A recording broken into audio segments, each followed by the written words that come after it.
It was one of the biggest creatures ever to roam the Earth. It was longer than your average school bus and could easily weigh more than 10 elephants combined. But where did it live?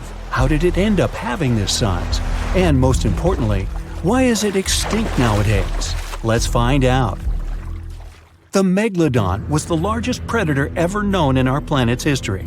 In terms of its location, the Megalodon lived practically in all waters on our globe, except near the poles. The reason why there were no Megalodon teeth found in Antarctica is probably that the gigantic creature adapted to only warm tropical and subtropical waters. The younger ones liked to keep to the shores, while full-grown adults preferred coastal areas, but they could easily move into the open ocean as well. How do we know the Megalodon was so widely spread? We can only presume, based on the fact that they discovered the most northern fossils off the coast of Denmark and the most southern in New Zealand. The discussion of how the Megalodon got this size is still open in the scientific community. They recently found out that not all the specimens from this fascinating species reach the same huge size. This has to do with a little something called the Bergmann's Rule, which says that the temperature of the surrounding environment affects the animal's body size because they either need to conserve or shed heat. The megalodons that reach cooler waters probably needed more body weight to make sure they survived in low temperatures. On the contrary, those living in warmer waters had to be smaller to avoid burning up. But what did this enormous fish look like? Most modern depictions show the megalodon resembling an enormous great white shark. But well, it seems it may not necessarily be correct. The megalodon likely had a much shorter nose and a flatter jaw that looked almost squashed when compared with a great white shark. It also seems to have something in common with the modern blue shark: extra-long pectoral fins. They needed these to support their weight and size while navigating the planet's waters. Lastly, the lady megalodons, seem to have been about twice as large as the gentlemen. As for their offspring, even a small megalodon was enormous, at least 6.5 feet from nose to tail. How do we know that? Because specialists have stumbled upon megalodon nursery habitats in Panama, Maryland, the Canary Islands, and Florida. Even the piles of used diapers were enormous. Nah, not really. Surely the scariest aspect of the megalodon's looks was its mouth. I mean, think about it. Megalodon had whales for dinner, so it obviously needed to open its mouth wide enough. Scientists have estimated that its jaw would span a mind-boggling size, 9 by 11 feet wide. Just to paint you a better picture, that means it could have easily gulped down 2 adult people side by side. Wait, which 2 adults? Those impressive jaws also feature 276 teeth. Based on modern reconstructions of the force of its bite, it looks like it may have been one of the most, if not the most, powerful animals of prey ever to exist. For comparison, humans can have a bite force of around 1,300 newtons. Today, great white sharks have been estimated to be able to bite down with a force of over 18,000 newtons. The megalodon tops all the records, with an estimated power of bite up to 10 times greater than that. It could basically crush a car with very little effort. Its teeth were also pretty amazing. Similar to sharks, the megalodon was fast in replacing its broken or worn teeth. With 4 or 5 rows of teeth in its mouth, it basically acted like a conveyor belt, growing back damaged or missing teeth within about 48 hours. This means that an adult megalodon probably would have grown several thousand teeth throughout its lifetime. It was nice of them to do that, though, since it's probably one of the reasons why megalodon teeth are so common in fossil records, and we're able to study them properly.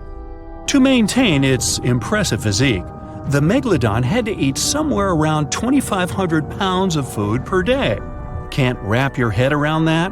Well, it was the equivalent of 1.25 cows per day to survive. It's like if you had to eat 3,300 cans of tuna every day. I've used the word megalodon a lot, but have I mentioned where it comes from? When translated from Greek, it means giant tooth. Ah, those clever Greeks. However, this giant shark's full scientific name is a bit more complicated: Carcharocles megalodon. But are these gigantic predators actually extinct? We tend to believe so, but let's be honest for a second. We've come to know more about the surface of Mars than the depths of our oceans. Like, we've only explored 15% of our oceans altogether. Who knows what may be lying out there in the deep? Maybe some ancient predators?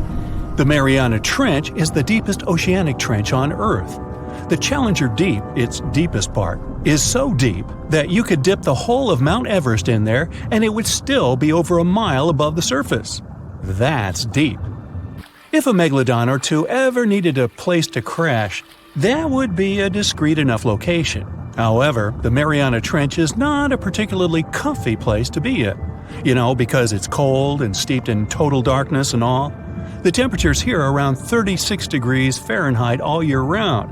And to top it all off, the pressure is 1,000 times stronger than at sea level. So it's safe to assume that if any megalodon is hiding in here, its teeth and bones might not be looking so good. Because of the intense pressure here in the Mariana Trench, proteins and calcium start to dissolve and disintegrate. That's why, for example, the Haddell snailfish, the deepest dwelling fish we've discovered, has evolved to feature flexible cartilage instead of bones. To survive here, the megalodon would also need to learn to navigate in complete darkness. That means it would have to either become luminescent or evolve to grow massive eyes like the giant squid. While it may sound like an intriguing and good idea for a movie script, most scientists don't think it's possible. Why? Well, most of them say it's because of the megalodon's size. Most foods that megalodons like to eat live in shallow ocean areas and not in the deep, deep sea. Specialists believe that if these animals were actually still roaming our waters, there's no way we wouldn't know about it. They would need to come up for dinner every now and then, right? Their food is also the most likely cause of why the megalodon is not alive anymore. While some specialists believe the megalodon became extinct because of a drop in the ocean water temperature, most scientists suggested that the shifting food chain dynamics may have been more to blame. Why? Because at some point, there was less and less of its primary food source, baleen whales, and at the same time, the numbers of its natural competitors, like smaller predatory sharks like the great white shark and whales, increased. The megalodon did live on this planet a lot more than we did, and way back when we didn't even exist yet. They were here for nearly 70 times longer than we, modern humans, have, inhabiting the oceans for around 20 million years. Homo sapiens appeared around 300,000 years ago. The megalodon managed to survive for so long mostly because of its unbeatable size. I mean, they can make a meal out of almost everything in the sea at the time. We may think about both of them as prehistoric creatures, but the megalodons and the dinosaurs never coexisted on Earth. The dinosaurs probably died out about 66 million years ago. Megalodons seem to have appeared a bit later. That's because the oldest megalodon fossils we have yet discovered are from the Miocene epoch, which began 23 million years ago. So long, Meg! Look at those lush coniferous forests and tundra. What a wonderland! You may have mistakenly thought it's Canada, but it's not. It's Antarctica, about 34 million years ago. So what makes Antarctica this frigid today? It turns out a mix of dropping carbon dioxide levels and some tectonic shuffle played a huge role in transforming this ice-free paradise into the frozen continent we know now.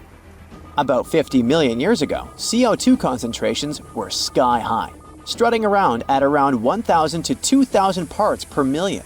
But as those levels tumbled down, global temps started to drop, paving the way for the mighty ice sheets that later took over Antarctica. While the CO2 dive was happening, tectonic activity was also working its magic.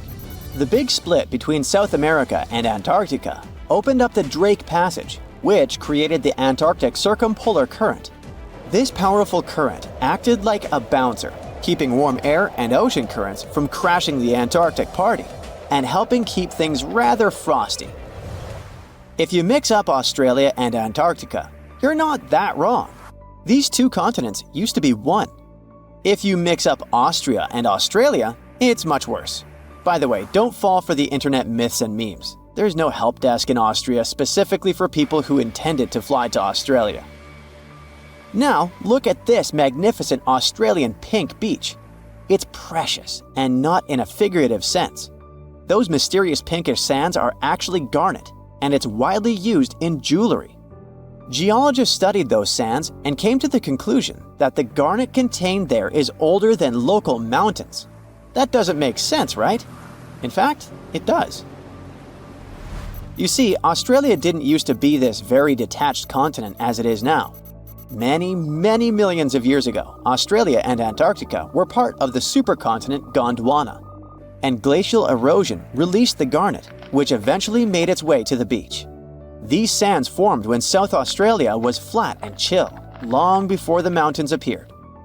Most garnet gets washed away, but this batch has a rich history, tracing back to glacial rocks in the Transantarctic Mountains.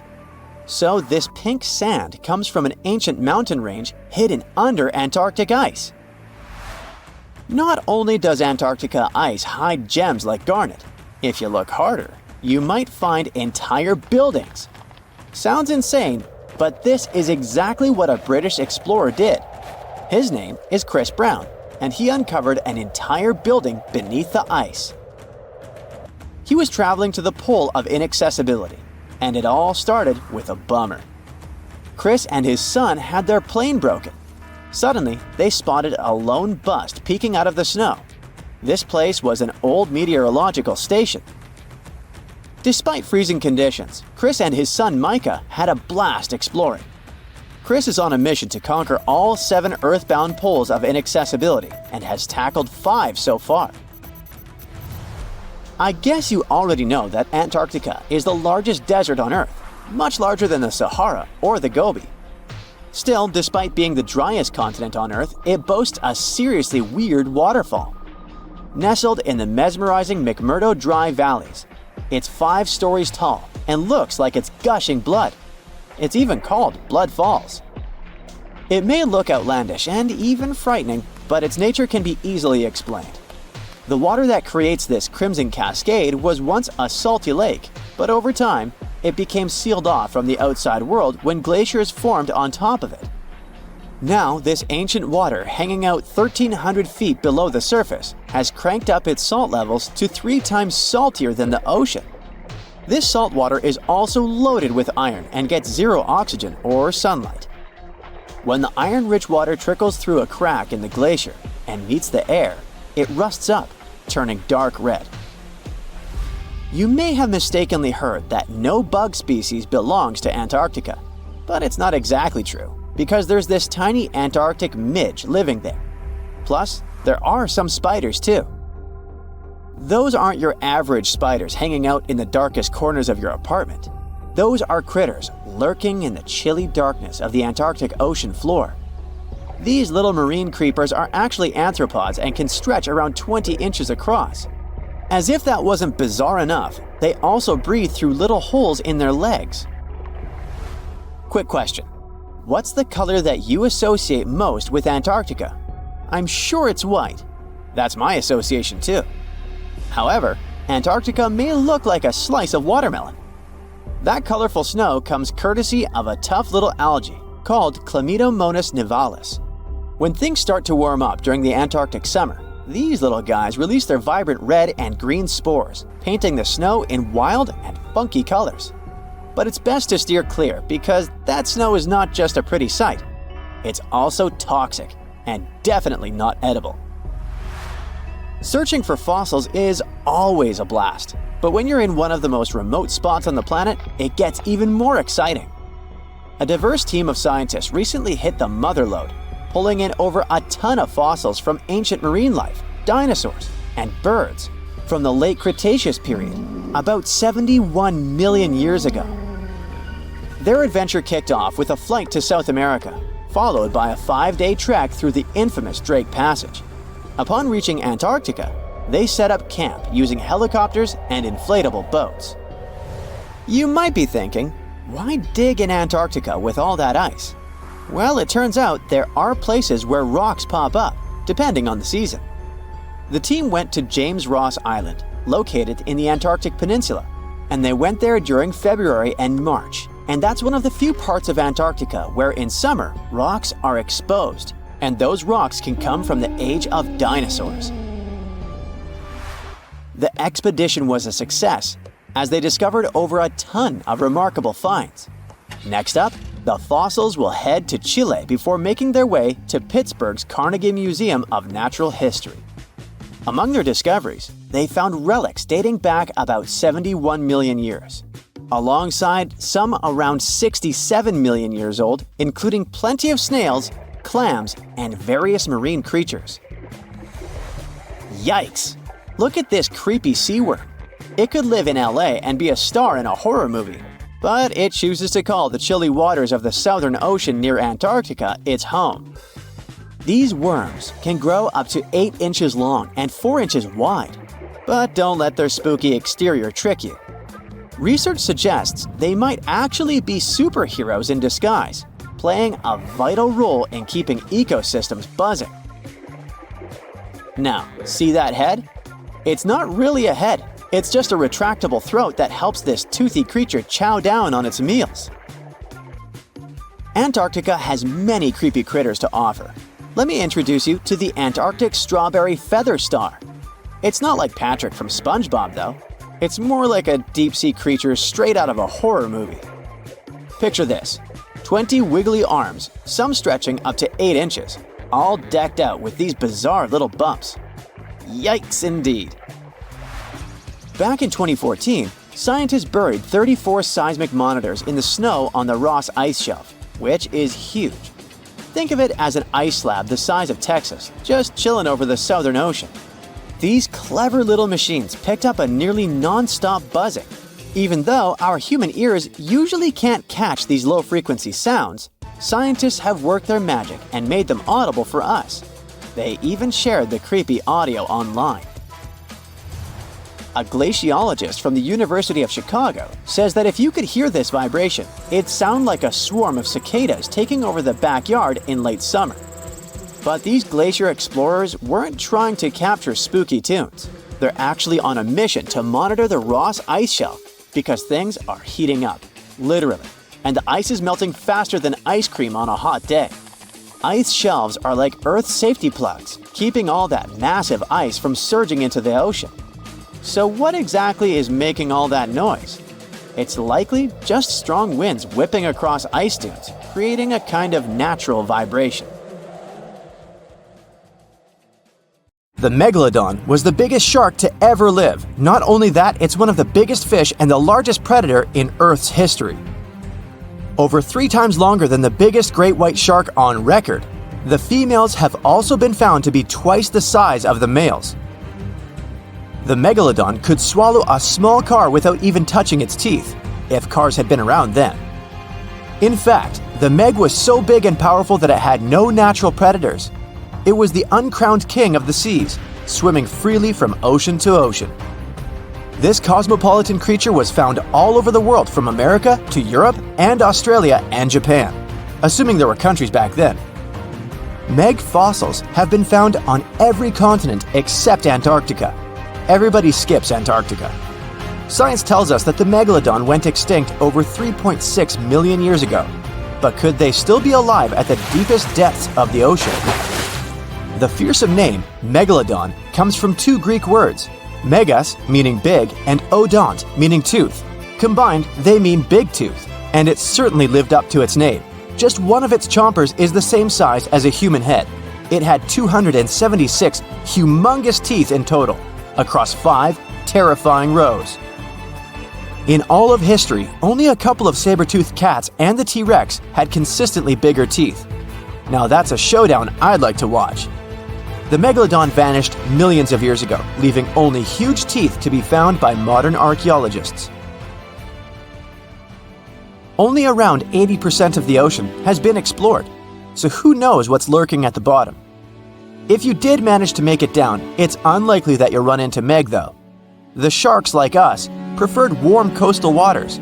Deep ocean living would be too cold for the beasts, and food would be scarce. Their entire bodies would also have to evolve to avoid being squished by the enormous water pressure down there. It's unlikely that they're still around, but not impossible. Now, about the appearance of the Megalodon. Scientists believe it didn't look like a great white shark. The Megalodon belongs to a different fish family and most likely looked like a giant sand tiger shark. flattened snout, small eyes. Its dorsal fin moved backward. The sand shark has 2 dorsal fins about the same size. The coloration is light brown with a white belly. It may have had brown-red spots like a sand shark all over its body. We used to think of the megalodon as something scary from the first finds of its fossils. That was back in the Renaissance era. People found some teeth in the rocks. At first, these teeth were thought to be the tongues of dragons or snakes. And here is the first drawing of what the owner of these teeth supposedly looked like. A massive snout with a scary nose and a bunch of razor-sharp teeth. The megalodon is usually described as a sort of giant great white shark, but this is just a common myth. In fact, the ancestors of today's great white existed at the same time as the Meg. But they weren't the best buddies and were even in competition with each other. The great white shark was a better hunter, using its smaller size and agility to snap up Meg's prey quickly. They were also known to eat Meg pups, who were only half their size. This didn't help the whole extinction thing. We also have evidence that megalodons were brutal hunters, kings of the food chain. The first combat tool in their arsenal was the battering ram. The megalodon would take its prey by surprise. It had only one chance to hit it. If it missed, it would take too long for a second round. The maneuverability of the megalodon was comparable to a large truck. While a great white was no match for an adult Meg in a head-to-head fight, they sure weren't scared of stealing their food. This only left the bigger fish and whales for the Meg. But its food supplies began to run out as the whales swam to the cooler new seas. The whales adapted to prefer the colder temperatures, leaving our friend the Meg behind. The megalodons either starved or were frozen into extinction by the Ice Age. Rather than a great white, the megalodon is more like a modern bull shark. It had a short snout, a flat lower jaw, and huge pectoral fins to support its massive weight and size. As scary as they are, these sharks were actually caring family guys. Several megalodon nursery areas have been discovered in Florida, Maryland, and Panama. They gave birth to their young in shallow water environments. We know this from discovering loads of tiny megalodon teeth found in these areas. I wonder if they had nannies too. But how come there are so many megalodon teeth out there for us to analyze? Due to their messy, aggressive eating habits, sharks regularly lose their teeth. They lose a set of teeth every 1 to 2 weeks. That's 40,000 teeth in a lifetime. They must rake in a fortune from the tooth fairy. Because of this, their teeth were continually raining down to the ocean floor. Luckily for us, they're also the hardest part of the shark skeleton, which is why so many teeth have survived and become fossilized. It's fair to say the first discoveries of the Meg's teeth confused people. Early discoverers thought that the Meg's teeth were petrified tongues of ancient serpent creatures. They even used to call them tongue stones. It's also a common myth that the megalodon was around at the same time as the dinosaurs, although this would have been pretty cool. The dinosaurs were wiped out around 66 million years ago, but the megalodons came much later. The oldest Meg fossil is only around 23 million years old, but it's tricky to pinpoint the exact date. After all, calendars weren't invented yet. They became extinct way before humans even evolved.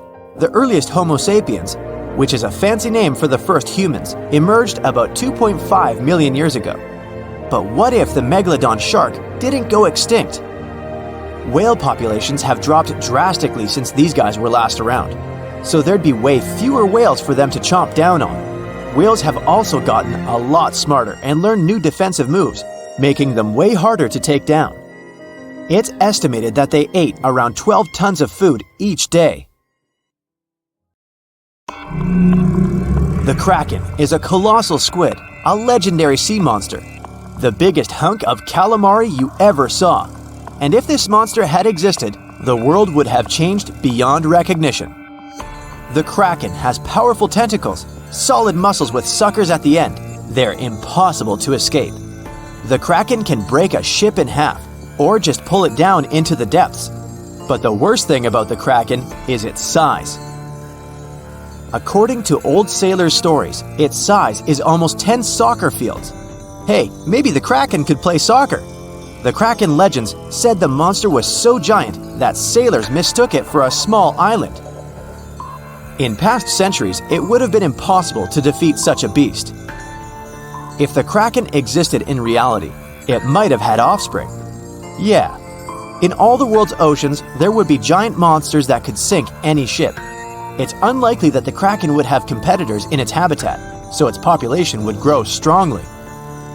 Since the Kraken is enormous, it would need a lot of food, so the population of other large sea animals would fall significantly.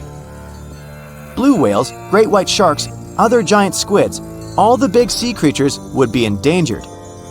The Kraken belongs to the cephalopod genus.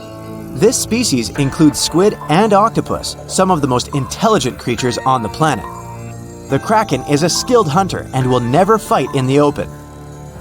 Colossal squids live in deep waters, and they have the largest eyes among all animals. The squid's eye is the size of a dinner plate. Thanks to this, they can see their prey from far away. Similarly, a Kraken would spot the ship much sooner than sonar could pick up the Kraken. It would always have the drop on you. Well, that's not good. In 1857, a squid beak was discovered on the coast of Denmark. Other huge squid remains were found in the Bahamas, and then scientists were convinced that gigantic squids existed. While colossal squid have been officially discovered since then, it's been more than 100 years and we still don't know what the max size they can grow to. The fact is, colossal squids are one of the most elusive creatures on Earth. They live in the depths of the ocean where it's challenging for scientists to reach. Any dive to a greater depth requires powerful, bulky equipment. Underwater bathyscaphs and cameras make a lot of noise and light, which squids notice from afar. They flee before we can see them. It's difficult to say if these huge squids were the size of a small island, but the truth is, we've only studied about 5% of the ocean. It may be that in its depths, monsters much more terrible than the Kraken swim.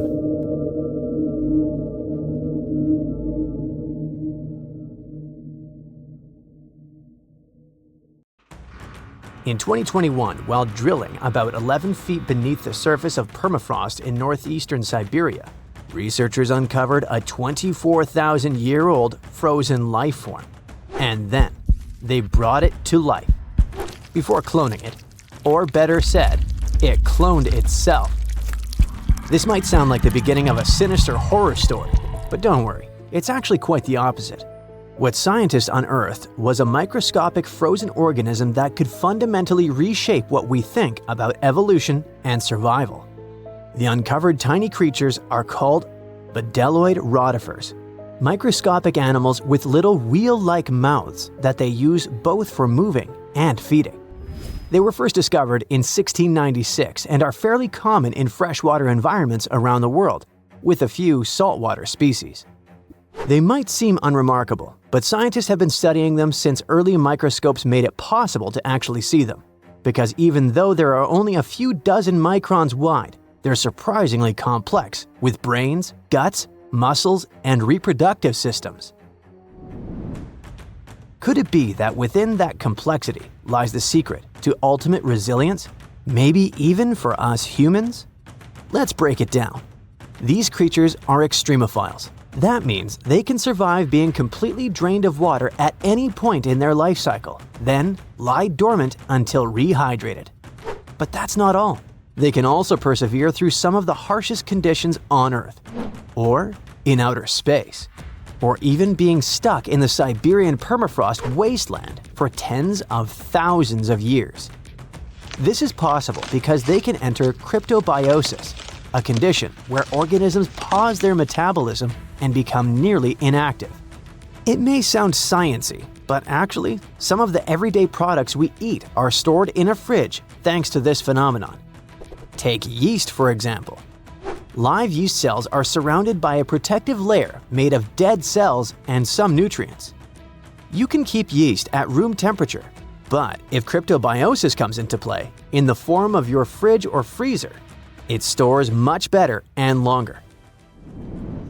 During cryptobiosis, rotifers accumulate protective compounds like chaperone proteins, which help them repair and recover once favorable conditions return. Chaperone proteins are like tiny bodyguards. Their job is to keep other proteins in the cell from falling apart under pressure. When the body is stressed, whether from heat, cold, toxins, dehydration, or just the natural aging process, the proteins inside our cells can start to misfold. Proteins need to be folded into very specific shapes to function properly, and when that structure breaks down, they become useless, or worse, harmful. Misfolded proteins can pile up and interfere with normal cell function. In some cases, they clump together in ways that poison the cell. This kind of damage is even linked to serious health conditions. So, if rotifers have developed powerful proteins that prevent cellular chaos even under extreme conditions, could we use them to protect human cells from diseases and aging? By analyzing the age of the ice they were found in, scientists figured out that these frozen rotifers were at least 24,000 years old. That's a huge leap from earlier studies, which showed they could survive frozen for only about 10 years. Now that's what you call record-breaking. This period of Earth's history is known as the Late Pleistocene Epoch, a time dominated by the Ice Age, which means these invertebrates were lying dormant when Manny and Sid were having their adventure while roaming the icy landscapes, along with saber-toothed cats and giant ground sloths. Fun fact: although animated movies like Ice Age show woolly mammoths as huge, towering giants, they were actually about the same size and weight as today's average African elephant. Nature and evolution can be so cruel, yet fascinatingly unpredictable. Massive, menacing beasts that came from the Ice Age couldn't survive it, yet something tiny and weird, like a bdelloid, could. But regarding our unfrozen creature, after the soil thawed, the organism didn't just begin moving again, it also started reproducing. This is thanks to an ability called parthenogenesis, a specific form of reproduction in which embryos develop from unfertilized eggs, allowing them to reproduce independently. It really is like cloning, but it happens naturally. Many organisms, such as certain insects, reptiles, and even some birds, are capable of parthenogenesis, at least under specific conditions. For example, in honeybees, males develop from unfertilized eggs through parthenogenesis, making them genetic copies of their mother. However, parthenogenesis is often seen as an evolutionary disadvantage because it limits genetic diversity, meaning that most species that reproduce this way eventually face extinction. Despite this, bdelloid rotifers have diversified into over 450 distinct species over millions of years, which is extremely rare. Scientists believe their survival comes down to a few evolutionary adaptations. They can pause their metabolism through cryptobiosis, repair their DNA with specialized proteins, and even borrow useful genes from other organisms using a process called horizontal gene transfer. Unlike most animals which rely solely on inherited DNA, these organisms can steal genetic material from bacteria, fungi, and even plants, splicing foreign genes into their genome to gain new survival traits. Some studies have shown that up to 10% of their active genome comes from foreign DNA. This could explain their extraordinary resilience. They borrow genes for stress resistance, toxin breakdown, or radiation repair, essentially patching and upgrading their DNA in real time. It's not like the mind flare from Stranger Things, where the creature absorbs another organism to improve itself and grow. It's more like a spy stealing a blueprint from a rival lab to learn its secrets. When cells rupture, for example, when bacteria die nearby, bdelloids scoop up loose DNA fragments and integrate them into their own genome. Interestingly, the usual expected lifespan of bdelloid rotifers under normal circumstances is only 2 weeks. The soil sample that contained these rotifers also held nematodes, or roundworms, another group of tiny survivors already known to withstand tens of thousands of years icebound. This isn't just limited to microscopic animals. Researchers have successfully regrown Antarctic moss and entire Campion plants from seeds and samples frozen for hundreds or even thousands of years. In 2016, a team of Japanese scientists brought tardigrades, or simply water bears, back to life after 30 years in cryptobiosis. Tardigrades are even more impressive because they can live in a suspended state for up to 30 years, without food or water, and with temperature swings from deep freeze to 300 degrees Fahrenheit. These guys can also endure crushing deep-sea pressures, vacuum, microgravity, and intense radiation of space. Remember when we said earlier that these species can survive the harshest conditions on Earth and beyond? It wasn't an exaggeration, and now you understand why. And it's exactly why NASA and its partners sent water bears and bedelloid rotifers into orbit. They've even been aboard the ISS, helping scientists understand how these animals handle microgravity, radiation, and stress. Not only that, but in 2007, the European Space Agency launched a bunch of tardigrades into low Earth orbit, completely exposed. No suit, no shield, floating in a vacuum. They were blasted by cosmic radiation, UV light 1,000 times stronger than what hits Earth's surface, and temperatures near absolute zero. And when they came back, most of them woke up and reproduced despite the harsh conditions they were exposed to.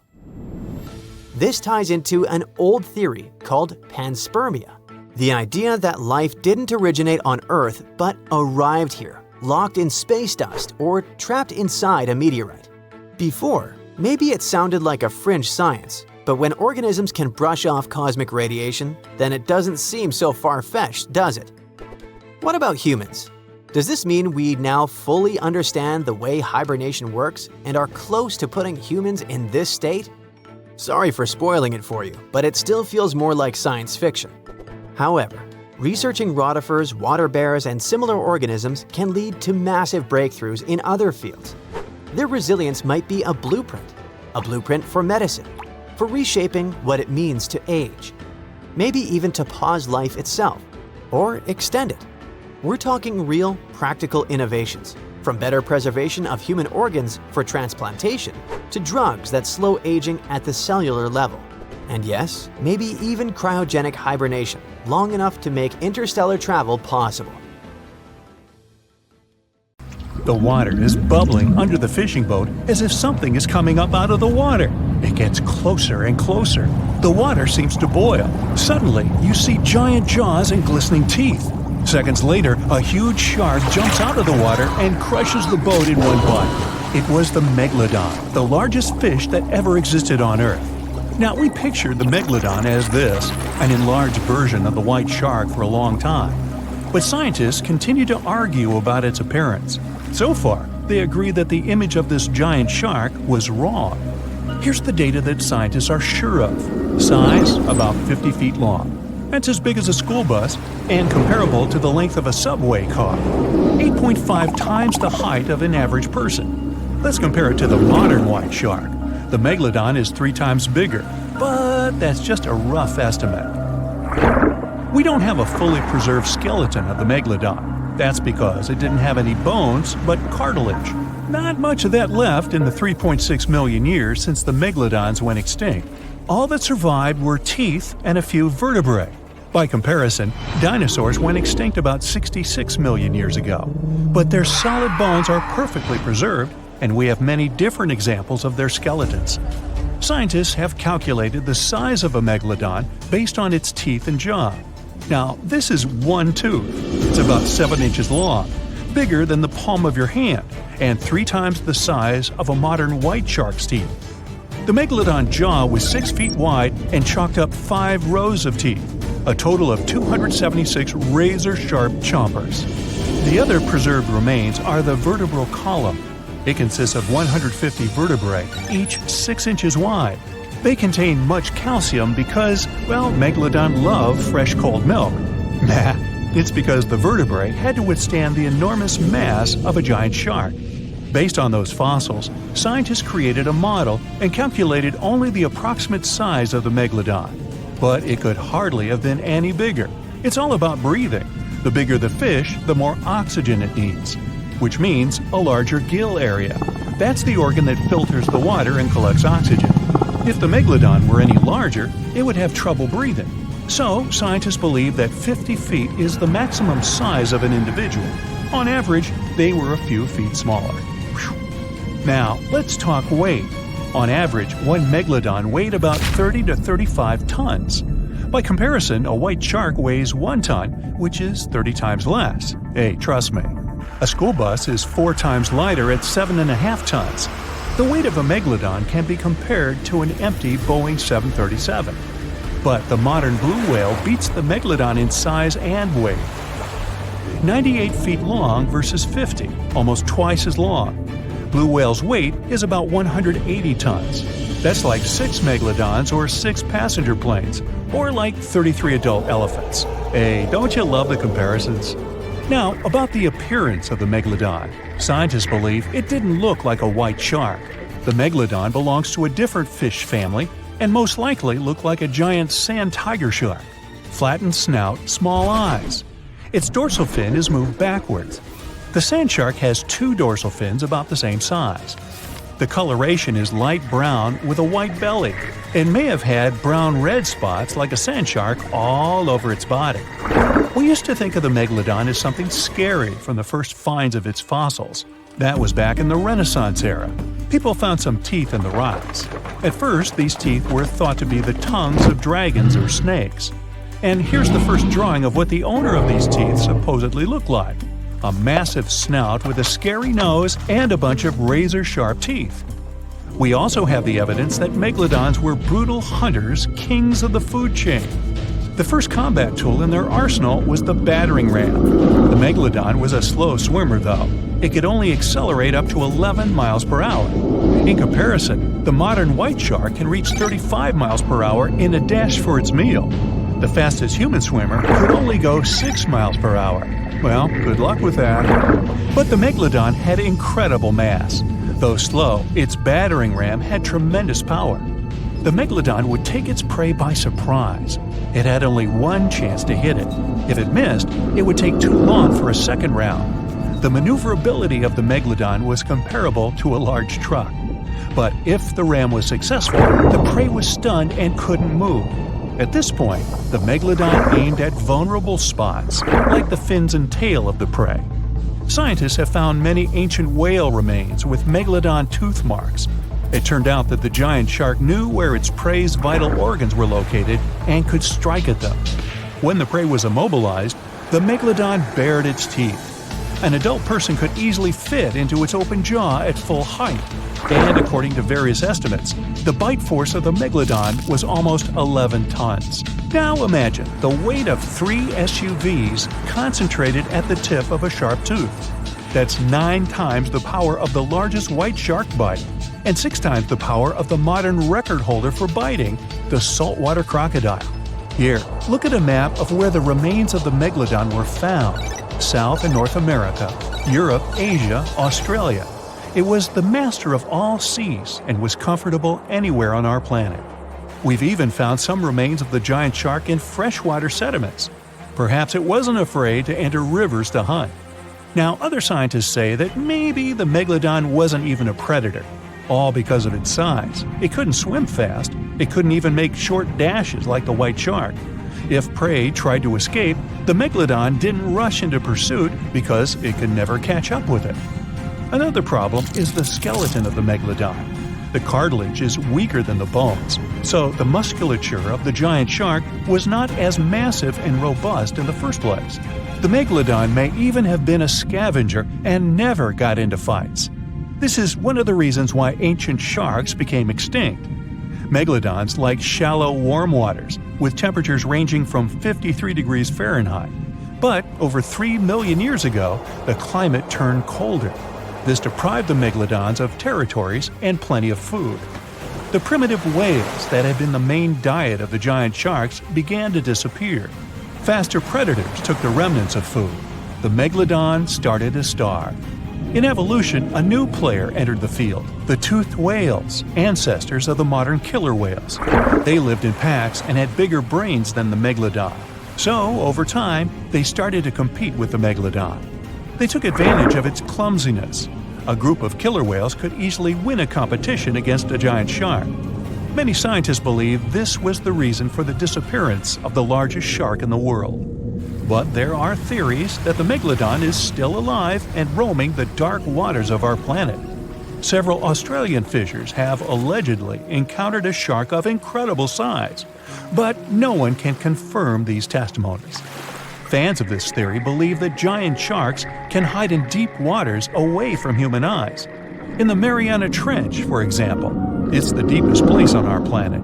It's deeper than if you stuck Mount Everest in the water, and we've even found the teeth of a megalodon there. But science says that such a giant shark couldn't live in the Mariana Trench for many reasons. One, it's too cold. The megalodon was probably a cold-blooded fish, so it had to use the warmth of its environment to survive.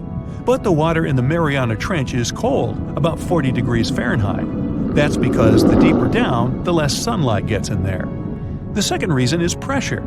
Every 30 feet deep increases the pressure by 1 atmosphere. That is, at the depth of 100 feet, the water presses you 3 times harder than you would feel it at the surface. The weak muscles and cartilage of the megalodon wouldn't allow it to dive too deep into the Mariana Trench. And, most importantly, food.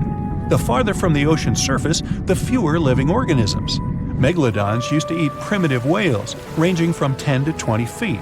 Small fish only inhabit the Mariana Trench. A megalodon would never be able to catch one. And, judging by its size, all the megalodon did was eat and then look for food again. Compare its weight to that of a human. The average human should get about 2,000 calories a day with an average weight of about 180 pounds. The megalodon weighed 470 times that and needed many more calories. So, even all the fish inhabiting the Mariana Trench could hardly feed a megalodon for even a few days. So, all these theories, of course, are not true. But still, it's just smart to be careful out there. Know what I mean? The megalodon was the biggest shark to ever live. Not only that, it's one of the biggest fish and the largest predator in Earth's history. They've been known to reach lengths of up to a whopping 70 feet. That's over 3 times longer than the biggest great white shark on record. The females have also been found to be around twice the size of the males. The megalodon could swallow a small car without it even touching its teeth, if cars had been around then. Its teeth could grow to over 7 inches long. It looks like we're going to need a bigger boat, and best make it steel-plated, as this shark can easily gnaw its way through ships. The underwater terror could bite a ship clean in half, with the highest bite force ever calculated for any animal, living or extinct. The force of its ferocious bite was up to 40,000 pounds. That's around 108,000 times the strength of a human's and 10 times the force of a modern crocodile's bite. Its chomp is so strong that it makes the T-Rex's bite look about as powerful as my granny's after she's taken her dentures out. In fact, the Meg was so big and powerful that it had no natural predators. It was the uncrowned king of the seas, swimming freely from ocean to ocean. This cosmopolitan creature was found all over the world, from America to Europe and Australia to Japan, assuming there were countries back then. Meg fossils have been found on every continent except Antarctica. Everybody skips Antarctica. Science tells us that the megalodon went extinct over 3.6 million years ago. But could they still be alive at the deepest depths of the ocean? Only around 80% of the ocean has been explored, and its deepest point, the Mariana Trench, is over 7 miles down. So who knows what's lurking at the bottom? If you did manage to make it down, it is unlikely that you'll run into a Meg, though. The sharks, like us, preferred warmer coastal waters. Deep ocean living would be too cold for the beasts, and food would be scarce. Their entire bodies would also have to evolve to avoid being squished by the enormous water pressure down there. It's unlikely they're still around, but not impossible. Some good news, if you do run into one, is that the shark is pretty unlikely to eat you. You are way too small a meal for the megalodon, even if you have a couple of friends with you. This guy eats whales that are over 50 feet long. If you're having a beach party, though, it's a different story.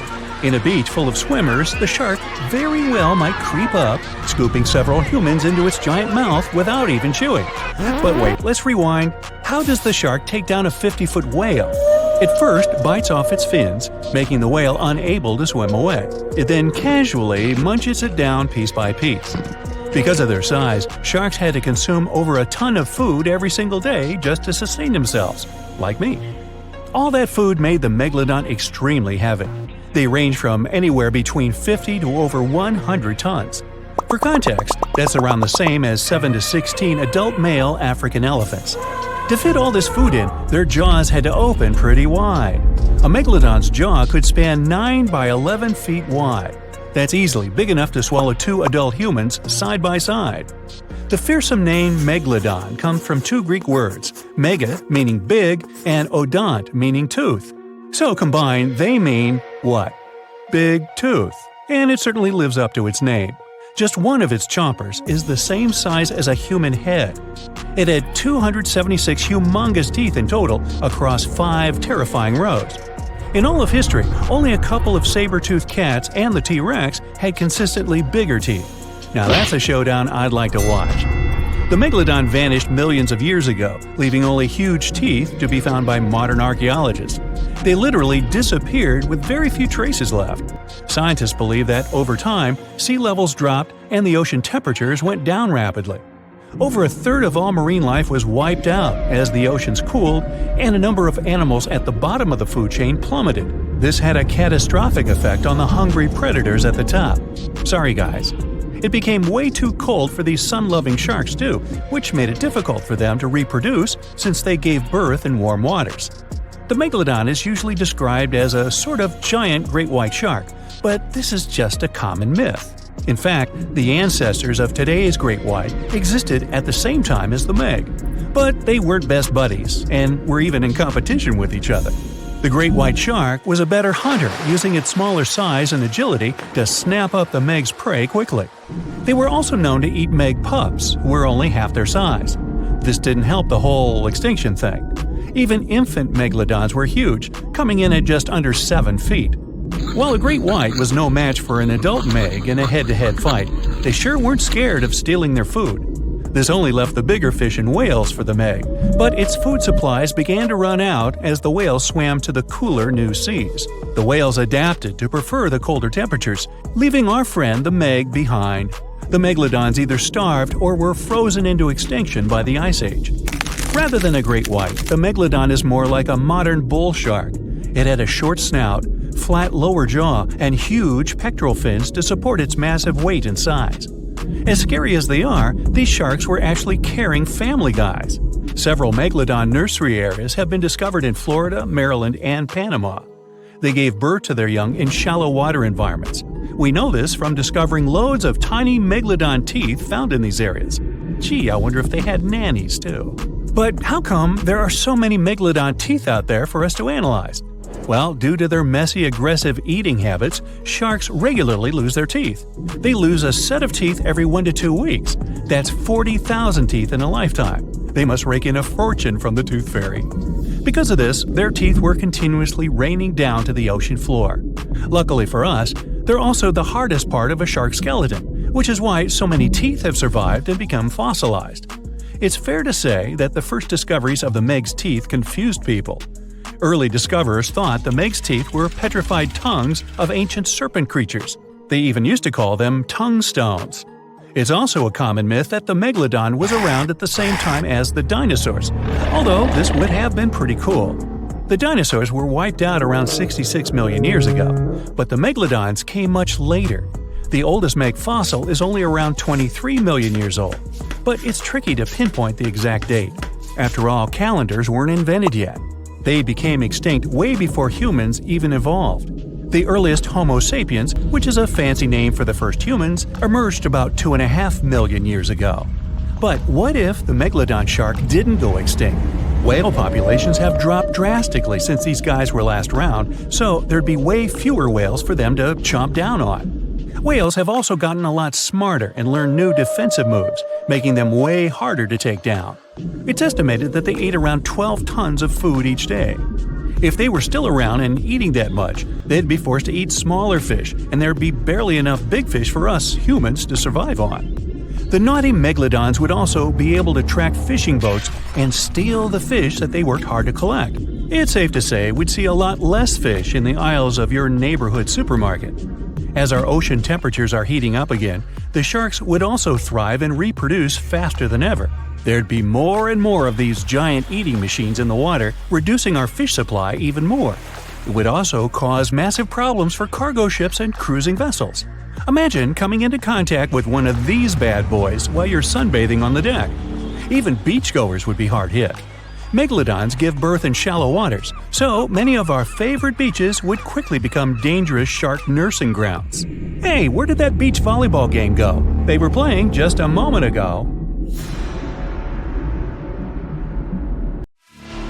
Antarctica wasn't always a frozen wasteland. A long time ago, it was full of life, and 56 million years ago, something terrifying stalked its jungles. A giant, flesh-eating bird. It was around 6 feet tall and weighed as much as a lion. For millions of years, nothing could challenge it, so why did it disappear? And could there be even bigger predators still hidden beneath the ice? Paleontologists found 2 massive claw bones in Antarctica, sharp, curved, and powerful, belonging to this bird. They were dug up from the Epresian-aged rocks of Seymour Island, which means they're around 40 to 50 million years old. Their shape left no doubt. These were the so-called terror birds. Their scientific name is Forus raceti, some of the most fearsome predators to ever walk the earth. They were flightless and didn't even need wings. Instead, they could sprint at breakneck speeds, like ostriches from a nightmare. For millions of years, these birds ruled South America. But now, for the first time, their presence has been confirmed in Antarctica. No surprise here. Back then, South America and Antarctica were still connected, allowing animals to easily commute between continents. So these birds probably migrated south to adapt to life on Antarctica's prehistoric landmass. It didn't just survive here, it thrived. But at some point, this nightmare of an animal vanished. Why? Most likely because of the temperature changes. Antarctica was cooling, slowly turning into the frozen wasteland we know today. Its prey may have declined, leaving the predator without enough food. Eventually, it disappeared, leaving no descendants behind. Researchers hope that they'll find a complete skeleton eventually. They're also wondering where there might be even bigger species waiting to be discovered. Perhaps these birds evolved into a completely new Antarctic lineage. But for now, all we have are 2 giant, creepy claws. People often think that there are almost no animals or plants in Antarctica. But that's not true at all. Penguins waddle around, and forget the cute tiny ones. Antarctica used to have 6-foot-tall monsters. The emperor penguins are the largest penguin species alive today. They can dive over 1,800 feet deep and hold their breath for over 20 minutes. There were giant ancient penguins around 38 million years ago. They were the size of humans. Fossils show they had long, sharp beaks, making them terrifying hunters of fish and squid. The fish there are also absolutely fascinating. Forget giant squids. Colossal squids are nightmares even bigger. Some reach over 40 feet long with massive, super sharp beaks and eyes the size of dinner plates. Finally, orcas, the apex predators of the Antarctic Ocean. They hunt in packs, working together like a wolf pack of the sea to take down seals, fish, and even massive whales. There are even tiny plants like moss and algae, Antarctic hairgrass, and pearlwort. They somehow survive against all odds. There are many other myths going on about Antarctica. For example, some people think that when icebergs break off from glaciers, they immediately start drifting straight into the open ocean until they melt. But the reality is way more chaotic. First, when an iceberg breaks off from a glacier or ice shelf, it has to deal with underwater obstacles. It can stay stuck on the seafloor for decades without moving. Then they get caught in powerful whirlpools and spin in place for months. One iceberg, a 23A, spent nearly 40 years frozen in place before finally breaking free, only to get caught in a swirling ocean vortex for another 8 months. After that, their paths are influenced by ocean currents, tides, winds, and even underwater topography. They don't just float freely, their movements are full of literal, unexpected twists. And speaking of glaciers, another strange rumor is that some humans can't travel more than 311 miles inland in Antarctica because of an impassable ice wall, freezing jet fuel, deadly winds, and no oxygen. But this is completely false. Antarctica has been explored by planes, vehicles, and even scientists on foot. There's an entire research station sitting at the South Pole. People live there all year long. The ice wall is real, a massive ice cliff rising above the ocean. But that isn't some secret barrier, it's an ice shelf. These are thick slabs of ice that form when glaciers slowly flow off the land and spread over the ocean. Almost 3/4 of Antarctica's coastline is made up of them, but they don't form some giant ring around the world. Antarctica is one of the most extreme places on Earth, but we've conquered its challenges, and we keep learning more about it every year. That's why every year, millions of dollars are poured into keeping research stations running, protecting wildlife, and making sure the people who live there have everything they need. But where does all this money go? Well, Antarctica stations are basically small cities. There's electricity, heating, water purification, food storage, and medical facilities. The biggest station, McMurdo, is basically a town with over 1,000 people in summer. It has everything from a fire station to a gym. The South Pole Station is super deep inland, so it's one of the hardest places to supply. Getting food and fuel there requires airplanes flying thousands of miles in extreme cold. But the internet loves a good mystery. When Google Maps revealed what looked like a massive doorway in Antarctica, conspiracy theorists went wild. People joked about everything from Bigfoot's vacation home to a secret base, or even a Star Trek spaceship hangar hidden in the ice. But there's a way simpler and less exciting explanation. It's actually a grounded iceberg, a chunk of ice that got stuck in shallow water and is now slowly melting. As ice moves across the landscape, it flows around bumps and obstacles, creating odd shapes. The process of melting, breaking apart, and refreezing can carve ice into unexpected forms.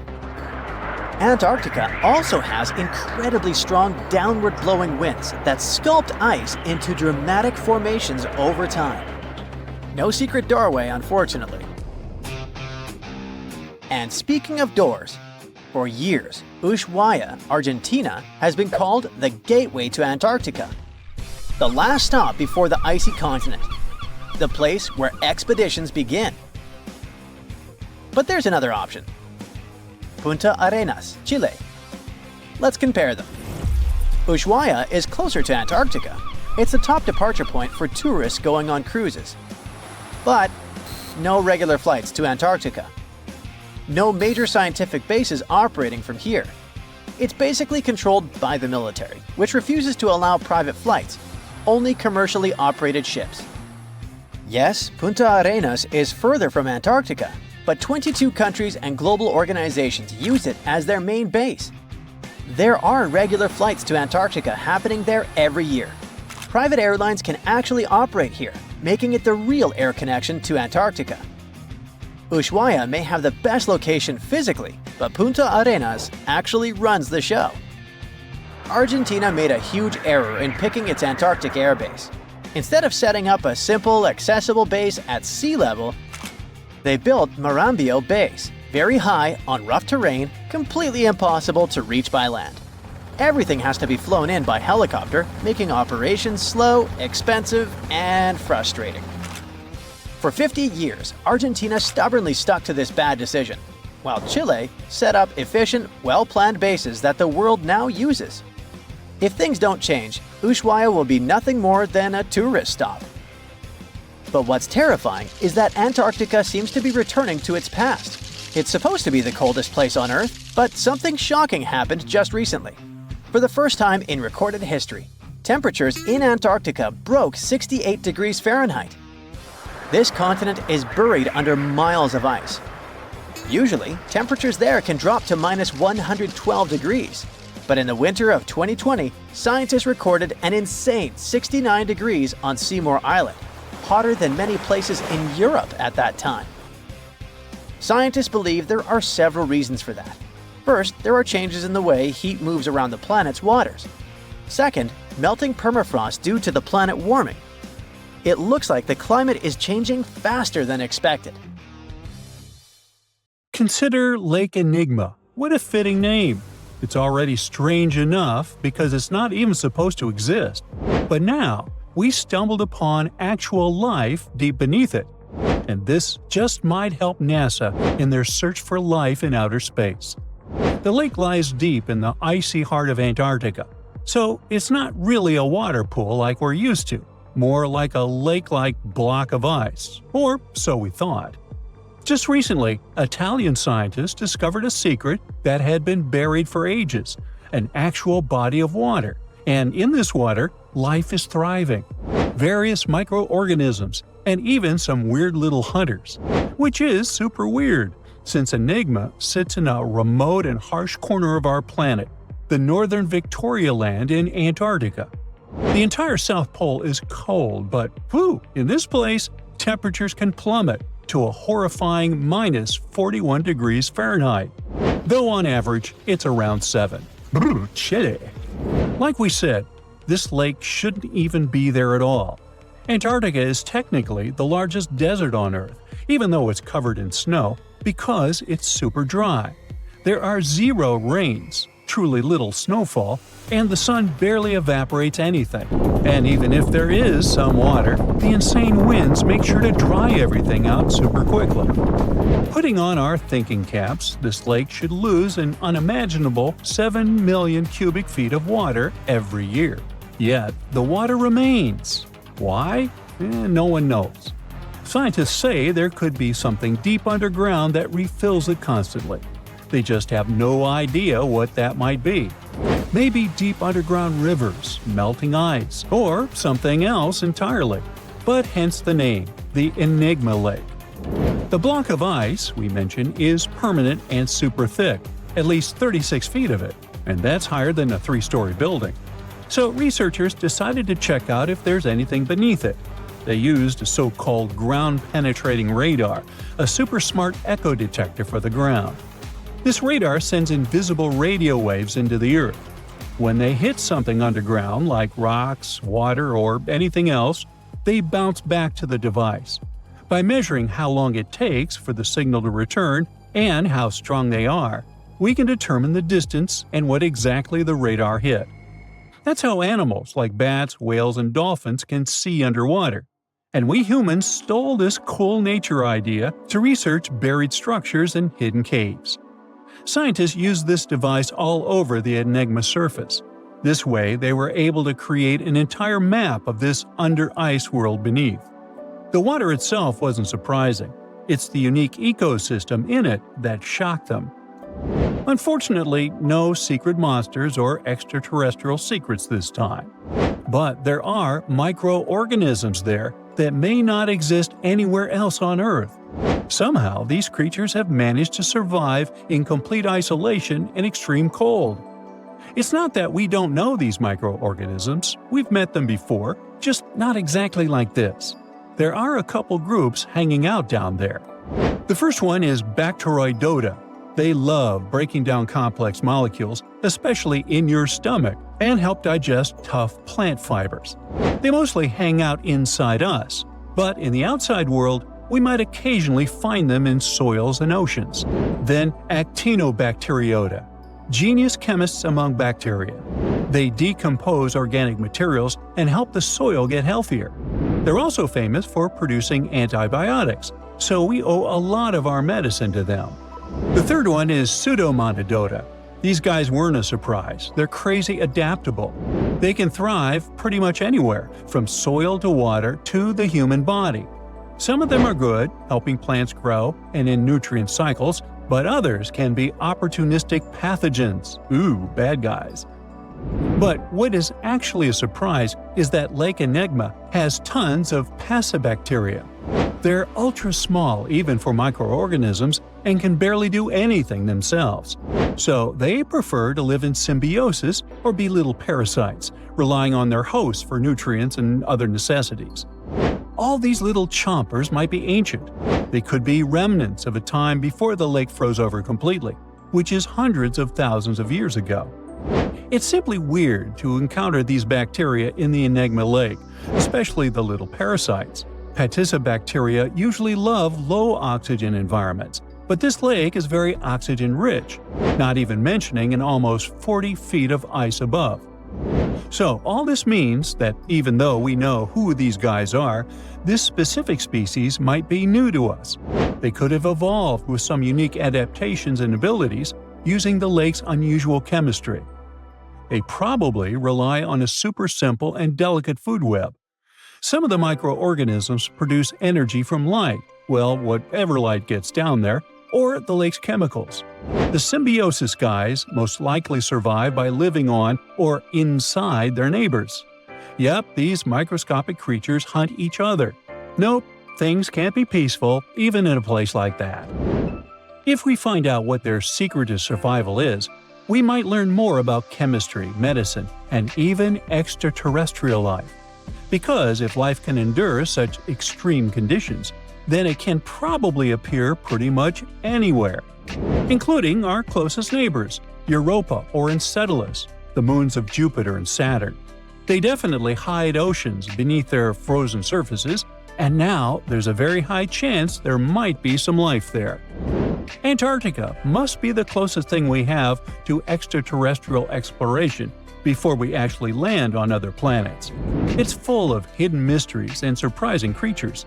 Even outside of Lake Enigma, the South Pole harbors life. Just take the McMurdo Dry Valleys, which are often referred to as Earthly Mars. These are among the most mysterious and extreme places on our planet. They're stretching across Victoria Land in Antarctica, and this is one of the driest places on Earth. Makes sense if you remember the name. Surprisingly, unlike other parts of the South Pole, this land is almost entirely devoid of snow and ice, just lots of super cold ground. There might even be some sand dunes nestled here and there between the rugged mountains. The ground is mostly covered in loose gravel, scattered with ancient rocks made of granite, and something interesting called gneiss, just spelled differently. It's the type of rock that's been through a lot, literally. It's usually born when granite and sedimentary rocks have to endure insane pressure or horrifying heat for a while, a process called metamorphism. These conditions are so intense that they literally rearrange the minerals into layers. That's why gneiss has such beautiful foliated looks. It's the planet's version of baking a layered cake. It's amazing because this place is almost exactly the way it was millions of years ago.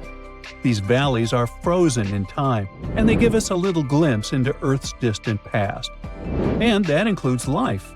Once again, local winds are absolutely terrifying gusts of cold air racing downhill, and they evaporate snow faster than it can even melt. So, logically, you shouldn't find much water here, not even mentioning life. But somehow, you can still stumble across frozen lakes and saline ponds in the dry valleys. And local life stretches all reason and our understanding of biology. It exists inside the rocks themselves. Microorganisms are hidden in slightly moist cracks and crevices. Deep inside, there's endolithic bacteria. These guys are super chill. Instead of moving around like other microorganisms, they always stay put inside their little rocky homes. How do they survive? Through photosynthesis.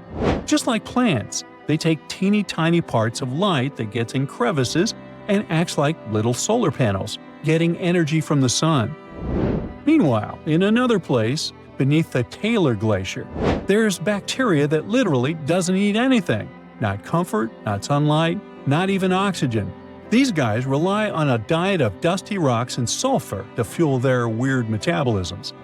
By breaking down sulfur and iron, they get energy to sustain themselves.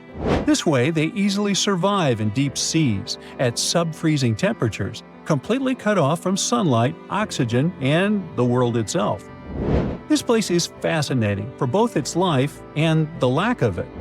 In some parts of the valleys, like University Valley, yes, that's what it's called, the permafrost is so harsh that no microbes were found at all. This might be one of the only places on Earth where life appears to be completely absent, a quite scary idea. Anyway, now scientists are thinking about learning more about Lake Enigma and drilling this Mars-like environment, exactly for that reason, to see how we could get samples from Mars in the future. Around 150,000 years ago, the dragon men, with huge skulls, square eye sockets, and enormous teeth, used to roam the frosty forests of northern China. They didn't get their name after fire-breathing monsters, though, but after a river where construction workers accidentally found the first skull in 1933. The skull that came from the river mud was large and nearly complete, with an elongated cranium and a heavy brow bone. It must have looked so crazy that the worker who found it decided to hide it for years in an abandoned well. Before passing away in 2018, he told his grandchildren about his secret find, and they rushed to the well. Scientists got their hands on the skull only in 2021. They noticed an odd mishmash of features. A squat and wide skull, like in ancient hominins, a tooth with 3 roots that you'd rarely see today, and at the same time, delicate cheekbones, which are common now. To identify the find, a team of scientists studied 95 old skulls, jawbones, and teeth from different ancient human groups. They carefully examined over 600 details on these fossils to understand how these ancient humans were related. Then, they used a super-powerful computer to create billions of family trees showing how these groups evolved over time. The goal was to find the simplest path of evolution, which most scientists think is the most likely way things happen. After all the calculations, the tree showed that the Dragon Man skull belonged to a new branch of ancient humans, and it turned out to be very closely related to modern human mammals. Researchers found out that the skull belonged to a man who lived at least 146,000 years ago in East Asia. Back then, modern humans, or Homo sapiens, lived alongside other human-like relatives, like the Neanderthals and Denisovans. The discovery of the Dragon Man, or Homo longi, as they also call him, could rewrite the story of human evolution. It might be closer to modern humans than even the Neanderthals. We just had no idea what his face looked like until now. A scientist from Brazil created a 3D digital model of Dragon Man's face based on his skull. Since some parts of the skull were missing, he used a complete skull from another ancient human, Homo erectus, to fill in the gaps. He then used special scans from modern humans and chimpanzees to figure out how the skin and muscles would fit on the skull. To make the model look more realistic and lifelike, the scientist also added hair and colors to bring Dragon Man to life. The final model showed that Dragon Man had the biggest head of any ancient human ever found, nearly 26 inches around. That means his skull was as big as a gorilla's, or even a lion's. Scientists believe that his generous size may have helped him survive the freezing cold winters of Harbin, where they found the skull, and where temperatures still drop to only 3 degrees today. Now, not all scientists agree that Dragon Man is a completely new species or where it belongs in the human family tree. Some experts think the skull's unique features might just be because of its size, rather than proof that it's a distinct species. People from the same species can look different based on their age, gender, where they lived, and how old the fossil is. Some scientists compare it to another skull found in China, which is considered part of another already well-studied species. Then there's the mystery of the Denisovans, an ancient human group that lived in Asia for thousands of years but left very few fossils behind. The closest match to Dragon Man might be a broken jawbone found in Tibet in 2019. Some scientists believe that means Dragon Man could be a Denisovan, but others aren't so sure because the Harbin skull has no jaw to compare it to. Scientists first discovered Denisovans in 2008 when they found a small piece of a finger bone in Denisova Cave in the Altai Mountains. They learned that the bone had belonged to a little girl who was between 5 and 7 years old when she passed away around 40,000 years ago. The freezing weather in the cave had kept the bone in excellent condition. A couple of years later, another team of scientists managed to extract DNA from the find. They compared it to the DNA of modern humans and another ancient human species, Neanderthals.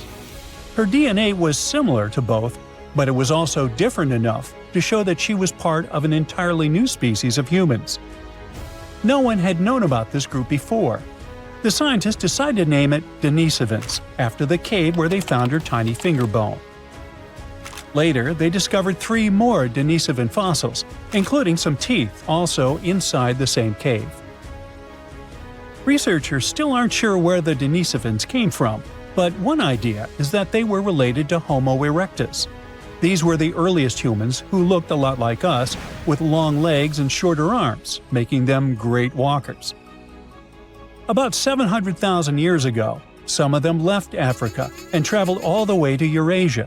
They became the great-great-great-grandparents of both Denisovans and Neanderthals. Around 370,000 years ago, these two groups split up. Neanderthals went west to Europe and Western Asia, while Denisovans went east to East Asia and Southeast Asia. Some Denisovans even made it to the Philippines, Papua New Guinea, and beyond, crossing the Wallace Line, which separates Asia from Australia. More recently, scientists studied the DNA of many people from Southeast Asia and found that Denisovans might not have been just one group of ancient humans, but 3 distinct kinds. One of these groups was as different from other Denisovans as Neanderthals were.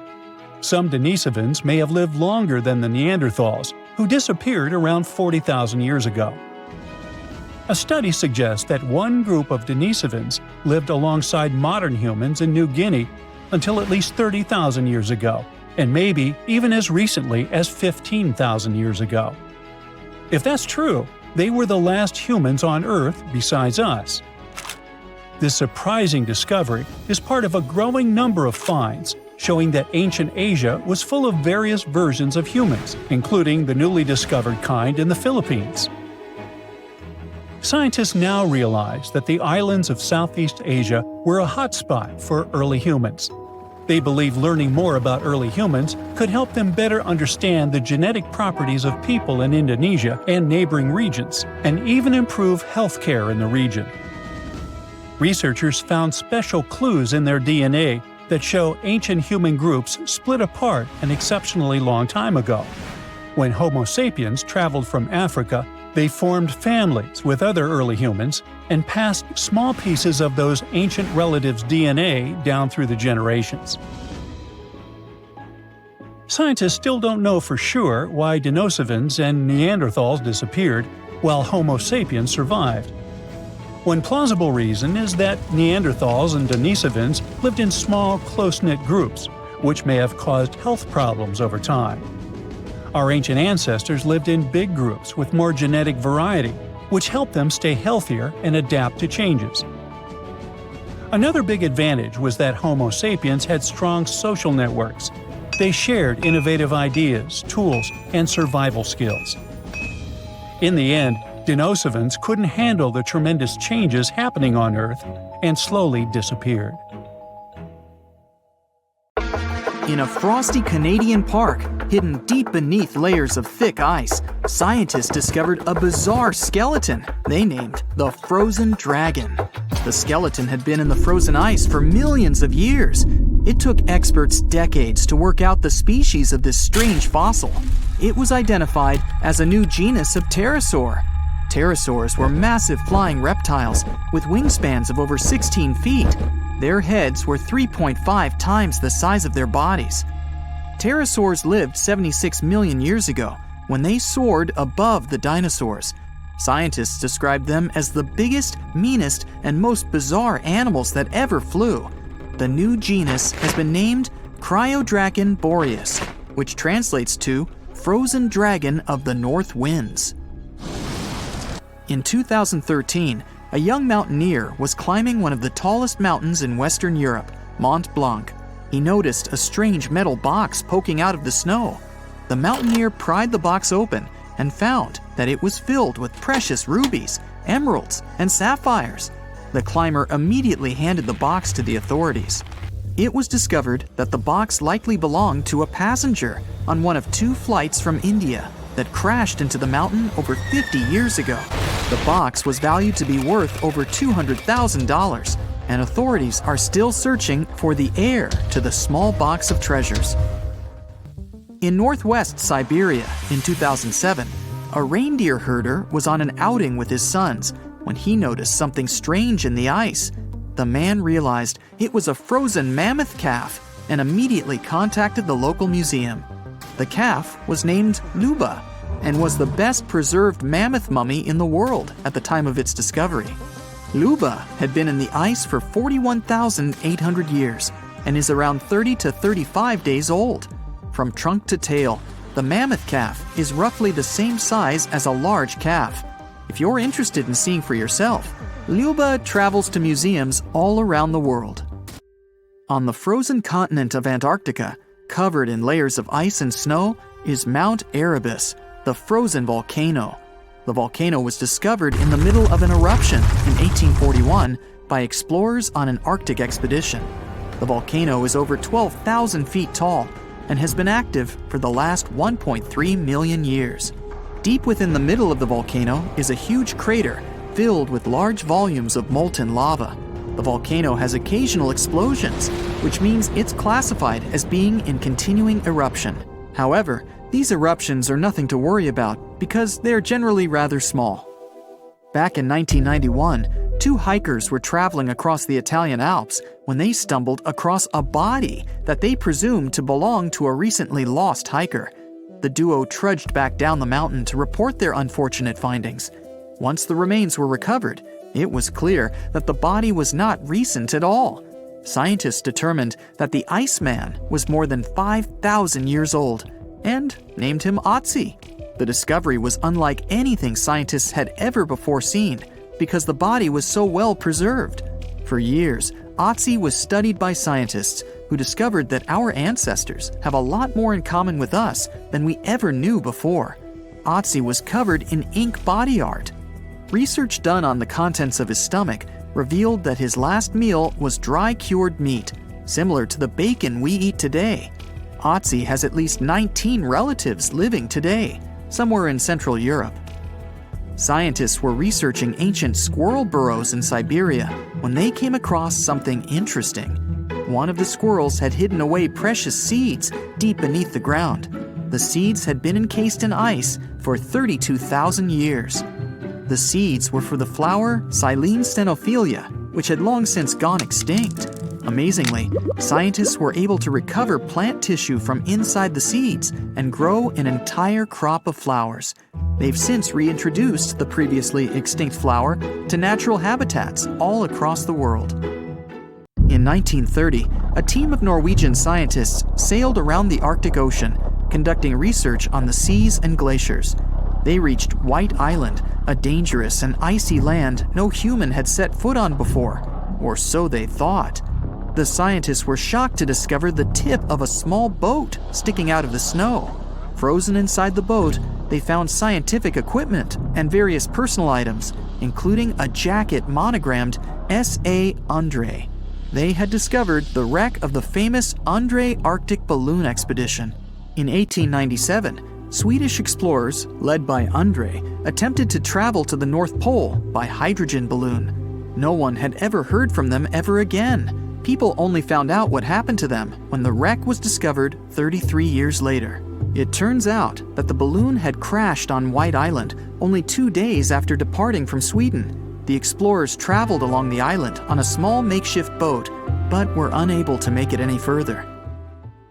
The best preserved woolly mammoth ever found was discovered in an area of permafrost in Siberia in 2010. Scientists named the frozen mammoth Yucca, after the small village near where it was found. Yucca had been frozen for 39,000 years and is thought to have been around 6 to 8 years old. Because Yucca is so well preserved, it has been studied for years and provided new information about mammoths. In 2019, scientists reported that they were able to activate cells taken from Yucca's tissue. Maybe one day we'll have woolly mammoths roaming the land. From looking at pictures and videos of Antarctica, the continent appears to be freezing cold, covered in snow, and flat, except for a few small hills. Scientists believe that too. When studying the Gomburtsev Mountains in the early 2000s, they were shocked to discover that the small rocky hills were actually the peak of a gigantic mountain formation under a mile of snow. Using radar technology, researchers worked out that the mountains are really around 10,000 feet tall and sprawl across 750 miles. This is around the same size as the European Alps, except hidden under tons of ice and snow. At a gold mine in Siberia, a businessman was examining a nearby river when he noticed something interesting in the frost. It was a small woolly rhino calf that was later named Sasha. The woolly rhino has been extinct for 15,000 years. It's thought that Sasha could have been frozen in the ice for up to 39,000 years. Sasha is unique because it's the only full-body woolly rhino to have ever been discovered. Glaciers around the northern Italian town of Pelo have begun to melt. Artifacts from decades and even centuries ago have been discovered pouring out of the ice. Personal belongings from soldiers have been found, things like diaries, photographs, and even love letters. Historians have even uncovered an entire cabin preserved beneath the ice. The cabin was filled with hard metal helmets and clothes. In 1845, Sir John Franklin embarked on an ill-fated expedition to the North Pole. The crew traveled on two ships, HMS Erebus and the ironically named HMS Terror. The expedition met with disaster, and both ships were lost to the icy waters. In 2016, the HMS Terror was discovered by a team of researchers. Despite being lost for 170 years, the freezing cold waters had maintained the ship in pristine condition. Scientists described the ship as frozen in time. Dinner plates and glasses were still on shelves, beds and desks were still in order, and even the passengers' luggage appeared to be in good condition. The HMS Erebus was also discovered nearby, but due to changing water conditions, the ship wasn't in great shape. The glacial ice surrounding a mountain passageway in Norway that was notoriously used by the Vikings has revealed hundreds of ancient artifacts. One of these artifacts was a giant unopened wooden box that was welded together. Researchers were beside themselves with anticipation, waiting to open this box. They believed it would be filled with Viking treasures or artifacts that would give us an insight into ancient society. When they opened the box, all that was inside was a plain old beeswax candle. It turns out that this box wasn't actually as old as they thought it was. By analyzing the candle, they discovered that the box dates back to the 17th century. The age of the Vikings had ended by the 11th century. It's likely that the candle box belonged to a farmer who was shipping it from his summer farm to his winter farm to light up the long nights. Scientists and geologists are out there in the vast ocean, towing these trusty devices, also known as streamer cables. They drop these cables about 16 to 65 feet deep, with each stretching over 20,000 feet long. Now you can imagine that this whole setup creates quite a commotion underwater, attracting all sorts of curious creatures. And guess who shows up for the party? Sharks. Yep, these toothy pals are drawn to the magnetic fields of the streamer cables and sometimes mistake them for a chewy snack. Now, before you start thinking that sharks have a personal vendetta against these cables, let me tell you something. This is not a new problem. It's been going on since the 1980s. Even big players like Google have faced these underwater cable conundrums. They had to surround these internet cables with a fancy material to protect them from shark teeth. I mean, can you imagine a shark causing a delay in your internet browsing? That's one hungry predator with a serious grudge against technology. So, why exactly are sharks so keen on these cables? Well, no one knows for sure. Some scientists think it's because sharks have a thing for electromagnetic fields and get curious. Others believe they just have a thing for anything cable-shaped. It's not all sharks that cause such problems, but which of them are the troublemakers in this aquatic tale? Well, it depends on the depth of the cables. For example, when it comes to a particular depth, the bull sharks seem to be the mischief makers. These bad boys have solid gray physiques and short snouts. They're like the bullies of the underwater neighborhood, causing trouble wherever they go. Bull sharks are widely found in tropical and warm waters around the world. and they seem to have a knack for seeking out these streamer cables. Now I know what you're thinking. Did these scientists really catch a group of bull sharks and make them bite cables just for science? Nope, they're way too clever for that. Instead, they used a 3D scan of an authentic bull shark jaw to create a computer model. Talk about high tech. They simulated shark attacks on the cables, measuring the impact and compression forces. It turns out that a shark can really do a number on those cables. But here's the kicker.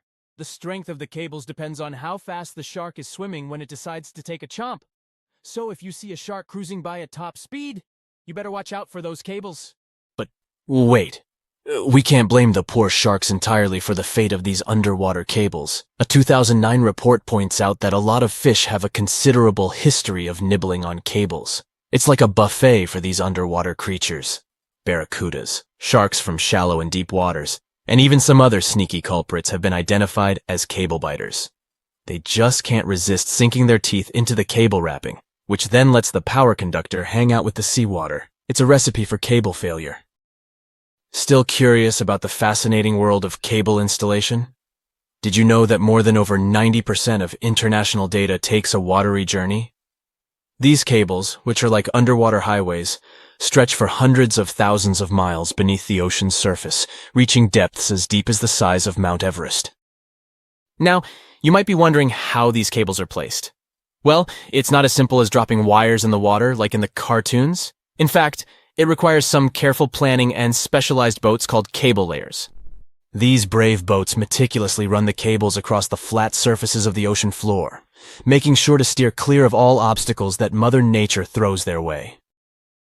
When it comes to cable sizes, the shallow water cables are about as thick as a soda can. On the other hand, deep water cables are way smaller, measuring up to the size of a marker. Why the difference, you ask?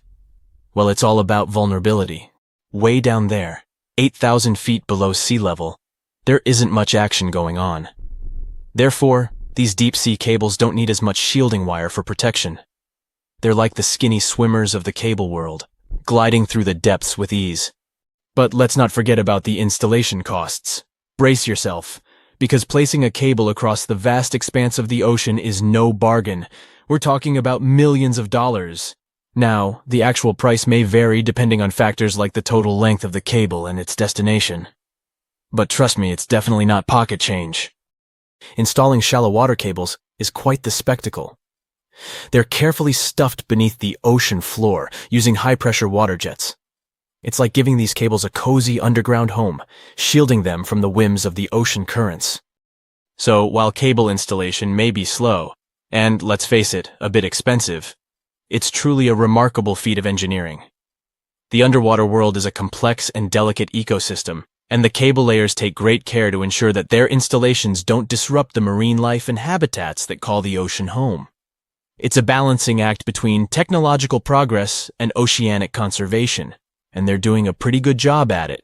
Whenever you browse the internet, remember that your cat videos and funny memes might just be zipping through those submarine cables deep beneath the waves. But burying cables safely underwater isn't actually a modern idea, you know. Hold on tight because we're going on a time-traveling adventure back to the mid-19th century. Picture this. It's 1854, and something groundbreaking is about to happen. The installation of the very first transatlantic telegraph cable begins, linking the distant shores of Ireland and Newfoundland. Now, before you roll your eyes and say, "Old news, buddy," let's remember that this was a pretty big deal back then. Fast forward 4 years, and the moment of truth arrives. The first transmission is sent through the cable, carrying a message that goes something like this. Laws. White House received 5-minute signal. Coil signals too weak to relay. Try drive slow and regular. I have put intermediate pulley. Reply by coils. Okay. Maybe not the most exhilarating message ever sent. But hey, they were just getting started. Now, let's put ourselves in the shoes of those remarkable folks involved in this undersea endeavor. Imagine being the lead electrician of the Atlantic Telegraph Company, also known as White House, in the message. He must have been quite the electrician extraordinaire. To put things into perspective, while our cable pioneers were busy laying the groundwork for transatlantic communication, the world outside was bustling with activity. Charles Dickens, that literary genius, was still crafting his timeless novels. Meanwhile, a little settlement named Dallas was officially incorporated in the vast state of Texas. It's pretty incredible to think about how far we've come since then, with our high-speed internet and seamless global communication. Could you really take down the internet by simply going underwater with a pair of wire cutters? Well, technically, yes. You'll need to be all geared up, wearing your snazzy scuba suit and holding a pair of trusty wire cutters. You can also add a mischievous grin on your face just to create the right ambiance, don't you agree? Now, let's get serious. Cutting through those super important submarine communications cables is no easy task. They carry thousands of seriously dangerous volts. But here's the deal. Someone actually did it in Egypt back in 2013. A group of daring individuals wearing their sleek wetsuits and equipped with wire cutters decided to give it a go.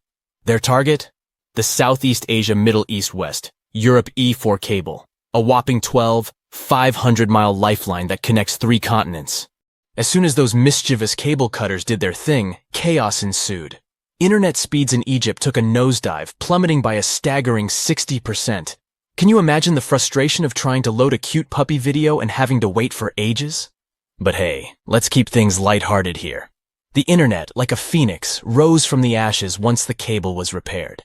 Speeds were restored, and everyone could once again binge-watch their favorite shows and indulge in endless rounds of online gaming.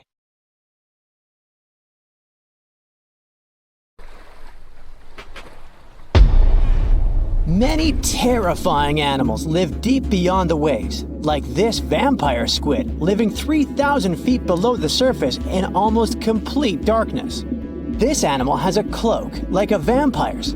That's why it's called the vampire squid. Deep down at the bottom, it can't use ink to defend itself. So this animal has developed an unusual tactic. It glows slightly to scare away predators. If this tactic fails, the vampire squid can turn its body inside out, revealing tiny spikes. When you translate its scientific name, Vampiroteuthis infernalis, it literally means vampire squid from the nether. Despite its terrifying looks, it's a harmless ocean animal.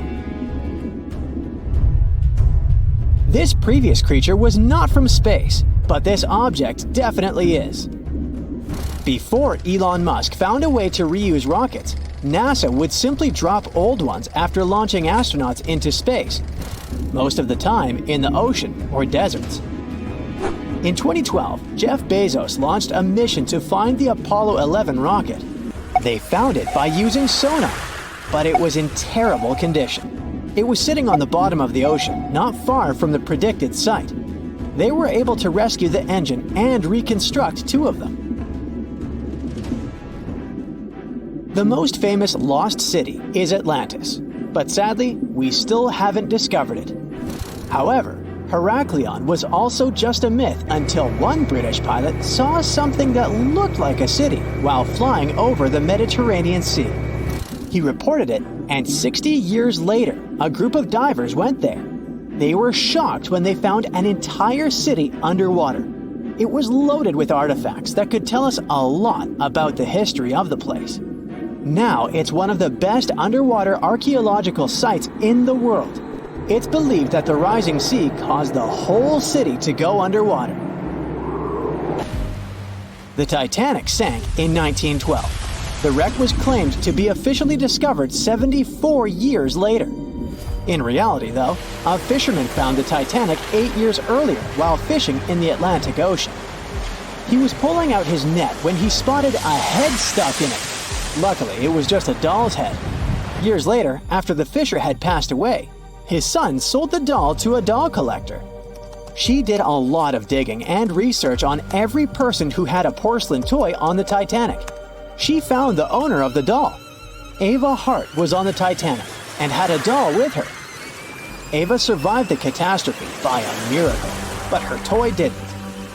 Hart even wrote about the doll in her journal, and every detail matched the toy found by the fisherman. The tripod fish lives deep in the abyssal zone, around 20,000 feet below the surface. It's adapted to such immense depths and uses its tripod fins to stay still on the bottom. This creature doesn't have big eyes, but even if it did, these eyes would be useless in the darkness. Instead, the tripod fish uses its fins like antennas to detect any movement in the water. This creature doesn't have much luck when it comes to its love life, so it had to develop unique tactics to reproduce. One fish can be both male and female. The next bizarre creature is the lizardfish. It has tons of razor-sharp teeth, a huge mouth, and really big eyes, which it uses for hunting. All this makes the animal look freaky. The lizardfish lives at depths of around 11,000 feet in the midnight zone, where there is zero light. This freak of nature basically eats everything it can fit inside its mouth, from small fish to other lizardfish. On the other hand, when they see other reptile fish, they probably fall in love instead, because finding mates at those depths is not an easy task. Like the tripod fish, the lizardfish can be both male and female at the same time. When you think of a river, you usually picture it on land. Still, nature is quite unpredictable, and it created a river flowing under the ocean in California. It's running at a depth of around 2 miles. This river has everything that an ordinary river has: sunken logs, trees, and rocks. And despite its uniqueness, it's not the only one in the world. There are also others in the Amazon and Greenland. A terrifying creature was discovered near Angola's coast by a remote operating vehicle. It looks like it doesn't have a head or a body. It was sitting at a depth of around 4,350 feet below the surface. After doing research, scientists concluded it wasn't anything from a sci-fi movie, it was just a cluster of siphonophores stuck together. In 2015, some random guy was diving in Caesarea, and something shiny caught his eye. He reached out, grabbed it, and realized it was a gold coin. After that, he examined the bottom and found out that there were many more. He reported the incident to the local authorities, and they concluded that he had found Arabic treasure. The coins were made of solid 24-karat gold and were a few thousand years old, but due to the perfect salinity and temperature, they looked brand new. The coins belonged to a ship carrying cargo. It was caught up in a storm and unfortunately sank. One of the weirdest things ever discovered was found in the Baltic Sea. It's an anomaly that looks as if it was created by a different civilization. It was discovered by Swedish researchers, and they basically had no idea what it was. They had to ask tons of other scientists for their opinions. When you look at this formation from above, it's 200 feet long and looks exactly like a fallen spaceship. It's hard to believe that it's a natural formation, but spoiler alert, it's totally made by nature because the Baltic Sea has gone through many erosions throughout history. Most likely, the bizarre formation is the result of these processes. A group of divers in Madagascar were shocked when they found this 7-foot monstrosity of a knife on the seafloor. The speculation started immediately, and many said that the knife was from some giants that had fought megalodons and lived on Earth thousands and thousands of years ago. That could make a nice story, but the knife is most likely a movie prop that was lost at sea. One of the ocean's most bizarre animals is the frilled shark. It's believed that this fish is the reason for all those sea serpent stories that sea explorers of the past wrote about. These animals live pretty deep in the ocean, but sometimes they can be seen in shallow waters. It's super rare, but possible. The frilled shark has a big mouth sporting around 300 teeth. It also has a long body that looks like a lizard's, and it is truly a unique species of shark. Its prey can be half of its size because this shark's stomach is like that of a snake, and it can swallow huge fish or crustaceans. Spotting a few worms in your garden is no big deal, but after seeing a 26-foot long one in the ocean, you will make your wetsuit a little wetter. This worm is super rare, and it's completely harmless to humans. It's actually not a giant worm. It's a cluster of zooids that are stuck together in a worm-shaped formation. They usually only eat plankton, bacteria, and other tiny things that can be found in the ocean. Probably the scariest thing in the ocean that is 100% real is the Magna Pinna, which can be found at crazy depths of 20,000 feet below the surface. This monster looks like an underwater Slender Man, but it's just a squid with really long tentacles that can reach a terrifying size of 8 feet. This guy has only been seen a few times, and basically, we don't know much about this creature so far. The Meg, aka Megalodon, roamed the oceans long after dinosaurs were wiped out by the Great Meteorite. It was one of the largest and most dangerous hunters that have ever lived on Earth, as well as the biggest shark. But then, about 3.6 million years ago, the last of its kind disappeared from our planet, leaving only huge teeth for modern archaeologists to keep finding. There are a few theories about why it could have happened, but scientists might have found the true reason. The Megalodon, which means big tooth, was the largest shark ever to exist. It reportedly lived around 20 to 3.6 million years ago and was truly enormous. Its bite was more powerful than that of a T-Rex, and likely any other powerful predator that has ever roamed this planet. It's probably not surprising since this marine creature had extremely strong jaws that could span from 9 to 10 feet wide. That's enough to swallow 2 grown-up people side by side. The jaws were also lined with 276 teeth, and they reached 7 inches in length. That's as long as a small hedgehog. Once these teeth got worn down, the shark got rid of them and grew new ones. Such large sedated teeth helped the Meg to eat meat easily. The shark itself could grow up to 59 feet long. That's twice the length of a London double-decker bus. The animal was also pretty heavy. While a fully grown T-Rex weighed about 8 tons, the weight of a large megalodon could be more than 30 tons. With no competitors, the enormous shark was the real king of the oceans. It hunted other sharks, large fish, and even whales. Then why did such a magnificent creature disappear from the face of the Earth? The previous theories mentioned the great white shark. The megalodon is usually described as some gigantic version of this marine animal. And this is a common mistake made because most people think these creatures were related. But in reality, the Meg looked more like a modern bull shark. Its snout was snout, its lower jaw was rather flat, and long and massive pectoral fins supported the animal's weight. But what's more important, the ancestors of today's great whites existed at the same time as the megalodon. Now, with great size comes great clumsiness. And although the Meg was huge and powerful, it was also not as nimble as smaller and quicker great white sharks. Great whites could have rivaled a megalodon for food, and were often more successful hunters thanks to their agility. They couldn't fight the Meg openly, but were fast enough to steal its food.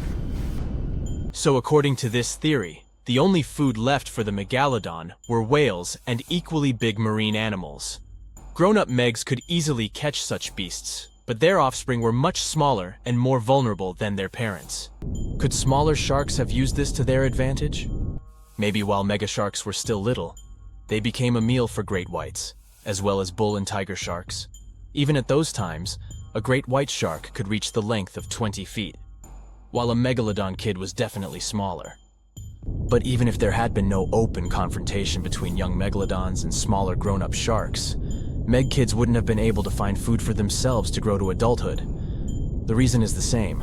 The population of other sharks was growing, and they were rivaling each other and the Meg for convenient food. The more great whites and other sharks appeared in the oceans, the less food remained for young monster sharks. Eventually, they probably starved. But it's just one of the theories that try to explain why the Meg went extinct, and here's another one. A new study has shown that the Meg was most likely a warm-blooded predator able to regulate its body temperature, and that might have been the reason why this species disappeared with time. Scientists analyzed isotopes of the tooth enamel of the megalodon and concluded that the animal could easily maintain a body temperature that was around 13 degrees F warmer than the temperature of the surrounding water. Such a temperature difference is much greater than what other sharks living at the same time as the Meg had, and it's large enough for the ancient predator to be classified as warm-blooded. These days, most fish are cold-blooded. Their body temperature is the same as the surrounding water, but some sharks, like mackerel sharks, keep the temperature of all parts of their bodies a bit warmer than the surrounding water. But it doesn't make them completely warm-blooded because they simply store heat generated by their muscles. And in mammals, body temperature is regulated by a special region of the brain called the hypothalamus. Anyway, the Meg's warmer body allowed the animal to move faster, deal with cold water better, and spread out all over the world. But eventually, it might have led to a disaster. The Megalodon lived during the Pliocene epoch, pronunciation. It began approximately 5.3 million years ago and finished 2.5 million years ago. During that period, global cooling occurred. It also caused the changes in sea level, which the Megalodon probably didn't survive. The main problem for the predator was to maintain an energy level allowing its body temperature to remain elevated. But to do it, the animal had to eat a lot, and I mean it. But it was a challenging task in a time of changing marine ecosystems and while competing with newcomers, such as the great white shark. If this theory is true, then the amount of energy the Meg had to use to remain warm could have contributed to its extinction. This new information is very important to us. It shows that many marine predators in modern oceans might be experiencing the effects of ongoing climate change too. By the way, have you heard that there have been several cases when people were sure they had seen the Meg? Or at least some similar extremely large monsters. And these sightings happened relatively recently. For example, in July 1916, the New Jersey coast of the US was terrified by a series of shark attacks. They happened during an oppressive heat wave when hundreds of beachgoers tried to find shelter from the heat near the water. People described the culprit that had caused all that havoc as a giant shark, much bigger than any regular one. Since then, scientists have been debating which shark species was involved in those accidents. The most popular guesses have been the bull shark and the great white. A picture of a huge shark roaming the Pacific Ocean not far from Guadalupe Island appeared in 1999. The creature was nicknamed Deep Blue. It could be distinguished from others by a wavy pattern separating its gray back and white belly. But even though some people claimed it could be the infamous Megalodon, experts came to the conclusion it was a female white shark, the largest ever seen. The average length of a male white shark is 11 to 13 feet. Females are bigger, up to 15 or 16 feet, but Deep Blue reached more than 20 feet in length. No wonder people were confused. For the last time, Deep Blue was spotted in 2013 near the western coast of Mexico's Baja California. But look, there's another jumbo shark, and you can meet it in any part of the world. The largest specimens can reach 40 feet long and weigh about 5 or even 6 tons. Could it be, if not the Megalodon itself, but one of its relatives? Again, a wrong guess. That's the basking shark. This animal prefers subpolar seas, with temperatures not higher than 58 degrees F. Even though some of these animals do migrate to warmer places. Like whale sharks, basking sharks are harmless and don't attack snorkelers or divers. These creatures have loads of small teeth, but they don't use them when feeding. Instead, they swim with their huge mouths open and swallow plankton. A grown-up basking shark can filter nearly 2,000 tons of water per hour,